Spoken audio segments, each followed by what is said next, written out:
Hello दोस्तों, नमस्कार। आप लोगों का एचबी स्टडी 98 में स्वागत है। आई होप कि आप लोग बहुत अच्छे होंगे।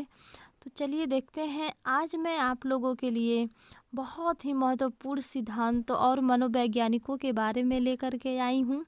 तो सबसे पहले हम लोग देखते हैं हमारे वीडियो में सबसे पहले किसके बारे में, तो किस मनोवैज्ञानिक है, तो जीन पियाजे के संज्ञानात्मक सिद्धांत। जीन पियाजे के बारे में सबसे पहले हम लोग देखते हैं, इनके बारे में कुछ महत्वपूर्ण बातें जान लेते हैं। यह है, जीन पियाजे को विकासात्मक मनोविज्ञान का जनक माना जाता है। जीन पियाजे का जन्म 1886 में स्विट्जरलैंड में हुआ था। कब हुआ था? 1886 में। चलिए आगे देखते हैं। जीन पियाजे एक बेहतर दार्शनिक व साइकोलॉजिस्ट थे। जीन पियाजे महोदय का सबसे महत्वपूर्ण योगदान संज्ञानात्मक विकास के सिद्धांत में माना जाता है। चलिए आगे देखते हैं। जीन पियाजे के अनुसार संज्ञानात्मक क्षमता का विकास सर्वप्रथम जीन पियाजे द्वारा किया गया 1930 में, लेकिन इस सिद्धांत को 1960 में मान्यता मिली थी। चलिए आगे है। जीन पियाजे ने सर्वप्रथम the language of thought of the child नामक पुस्तक 1923 में लिखी थी। कब लिखी थी? 1923 में। ये बहुत ही इम्पोर्टेंट है, कभी कभी इनका पूछ देता है उनके पुस्तक का नाम क्या था, या दे देता है ऑप्शन में। चलिए आगे देखते हैं। जीन पियाजे का संज्ञानात्मक सिद्धांत। तो ये इस सिद्धांत के प्रतिपादक जीन पियाजे हैं। ये कहाँ के निवासी थे? तो स्विट्जरलैंड के। आगे है। जीन पियाजे का सिद्धांत 4 स्तरों में वर्गीकृत किया गया है। चलिए देखते हैं कौन कौन से वो 4 स्तर है। तो चलिए आगे है। संज्ञानात्मक विकास की अवस्थाएं। तो अभी मैंने बताया है कि ये 4 होती हैं। जीन पियाजे के अनुसार 4 है। पहला है संवेदी गामक अवस्था। यह अवस्था जो 0 से 2 वर्ष की होती है। दूसरा है पूर्व संक्रियात्मक अवस्था। यह अवस्था 2 से 7 वर्ष की होती है। तीसरा है मूर्त संक्रियात्मक अवस्था। यह अवस्था 7 से 11 वर्ष की होती है। चौथा है औपचारिक संक्रियात्मक अवस्था। यह अवस्था 11 से 18 वर्ष की होती है। चलिए आगे देखते हैं। पहला है संवेदी गामक अवस्था। यह जन्म से 2 वर्ष की अवस्था होती है। वह वस्तुओं को देख करके, तो कौन? जो बच्चे हैं 0 से 2 वर्ष के जो बच्चे हैं, वह वस्तुओं को देखकर, सुनकर, स्पर्श करके, उनके गंध के द्वारा, स्वाद के माध्यम से ज्ञान को ग्रहण करते हैं। चलिए आगे है। बच्चा इंद्रियों के द्वारा कार्य करता है। परिचितों का मुस्कान के साथ स्वागत करता है तथा अपरिचितों को देखकर भय का प्रदर्शन करता है। जैसे आँख, नाक, कान, त्वचा नामक क्रियाएं पकड़ना, खेलना, लिखना आदि कार्य करता है। जो 0 से 2 वर्ष के बच्चे होते हैं वे करते हैं। चलिए आगे है। पूर्व संक्रियात्मक अवस्था। यह अवस्था 2 से 7 वर्ष की होती है। इस अवस्था में बालक पड़ोसी बच्चों के साथ खेल खेलता है। बालक शब्दों व प्रतीकों का प्रयोग करता है। और कैसा खेल खेलता है? तो प्रतीकात्मक खेल खेलता है। चलिए आगे देखते हैं। खिलौने के आयु इसी अवस्था को कहा जाता है। ये बहुत ही इम्पॉर्टेंट है, बार बार पूछता है कि किस आयु को या अवस्था को खिलौने की आयु कहा जाता है। तो ये बहुत ही इम्पॉर्टेंट है, इसको आप लोग नोट कर लीजिएगा। आगे है। इसी दौरान इनमें भाषा का विकास प्रारंभ हो जाता है और निर्जीव वस्तुओं में सजीव चिंतन करने लगते हैं 2 से 7 वर्ष के बच्चे। चलिए तीसरा है मूर्त संक्रियात्मक अवस्था। यह अवस्था 7 से 11 वर्ष की होती है। इस अवस्था में बालक का चिंतन और तर्क करना शुरू कर देता है। 7 से 11 वर्ष का बालक जो है चिंतन और तर्क करना शुरू कर देता है। वो सोचने लगता है कि आगे।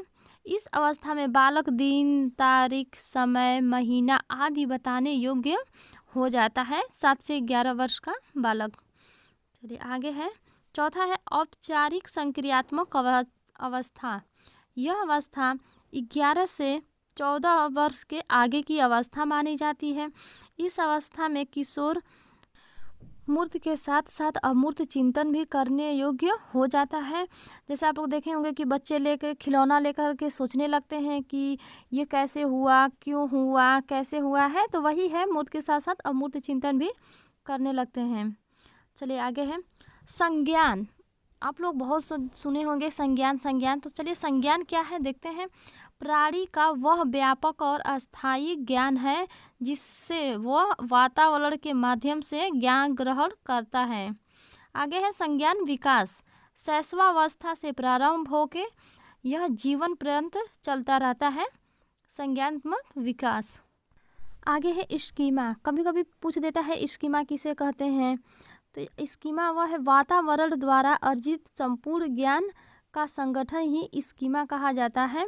यह एक लाइन में ज्ञान के भंडार को स्कीमा कहते हैं।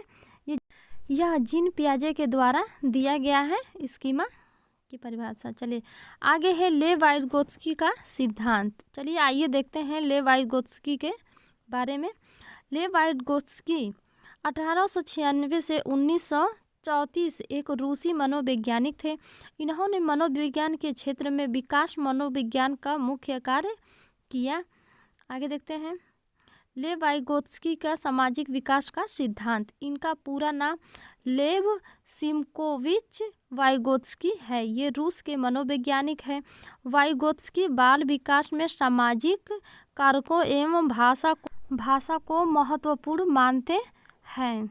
चलिए आगे है वाइगोत्स्की के सिद्धांत के नाम। तो पहला है भाषा सिद्धांत, दूसरा है सामाजिक विकास का सिद्धांत और आगे है अधिगम सिद्धांत। चलिए आगे है सामाजिक रचनावाद, सामाजिक संस्कृति का सिद्धांत और लास्ट है zone of proximal development ZPD। ये बहुत इम्पॉर्टेंट है। चलिए आगे है लेव वाइगोत्स्की का सिद्धांत। वाइगोत्स्की के अनुसार बच्चे के विकास में समाज और संस्कृति का महत्वपूर्ण योगदान होता है। आगे है सामाजिक संस्कृति का सिद्धांत भी इन्हीं का है, ये भी बहुत इम्पॉर्टेंट है। बस अब आगे देखेंगे कोहल वर्ग का नैतिक विकास का सिद्धांत। ये अमेरिकन मनोवैज्ञानिक थे। नैतिक विकास का सिद्धांत भी इन्हीं का है, नैतिक अवस्थाओं का सिद्धांत है। चलिए और आगे देखते हैं कोहल वर्ग के बारे में। कोहल वर्ग ने सर्वप्रथम नैतिक विकास का सिद्धांत 1969 ईस्वी में दिया और इनके बाद इनसे 1881 व 1984 में संशोधन किया। चलिए आगे देखते हैं नैतिक विकास का अर्थ। आइए देखते हैं नैतिक विकास का अर्थ क्या है। तो नैतिक व्यवहार जन्मजात नहीं होता है, इससे सामाजिक परिवेश से सीखा या अर्जित किया जा सकता है।